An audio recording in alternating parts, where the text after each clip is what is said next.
So I've just got my hands on this auto Makinon telephoto zoom lens. It's the 80-200 f4.5 multi-coated version, and this has got a Pentax mount. So for me to fit this on my Canon, I'm going to need a PK to EOS adapter. Now I picked mine up from eBay. It came within about a week from China.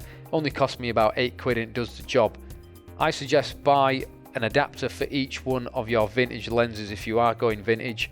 That's going to ensure wear and tear is minimal and you don't have to swap adapters. But do check if you're shooting full frame that your lens and your mount is not going to collide with the mirror inside. Now with this lens it was going to collide with the 5D mirror, so I've gone with the 60D.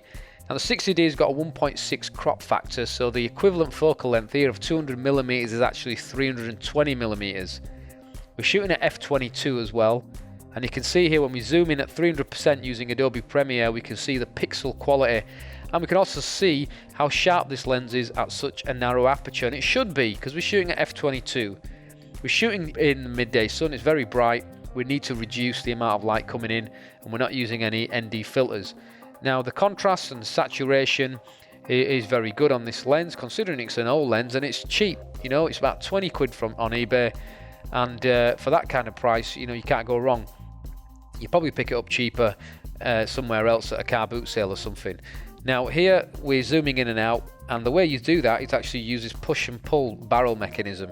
It's the same barrel that you use to actually focus. You could call it a focus ring. It's a focus ring and it's a zoom ring all in one.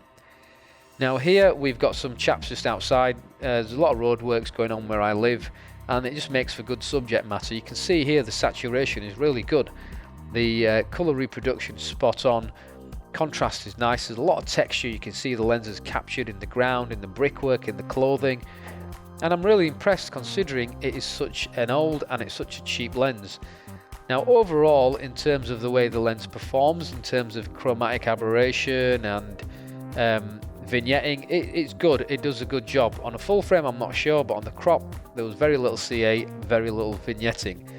Now at 200mm at f/22 everything's nice and sharp. Let's have a look at the lens at 80mm. This is the minimum focal length and wide open f4.5. It's not a fast lens anyway.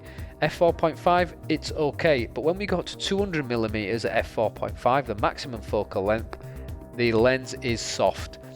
Okay, remember it's not a fast lens. 4.5 is really not a really wide aperture, so when we're shooting in low light this lens is not really ideal for that condition. Now here we are at 200mm f4.5. Let's go to f5.6. Let's go to f8. f8 is a sweet spot on this lens. It gives us the best, sharpest image.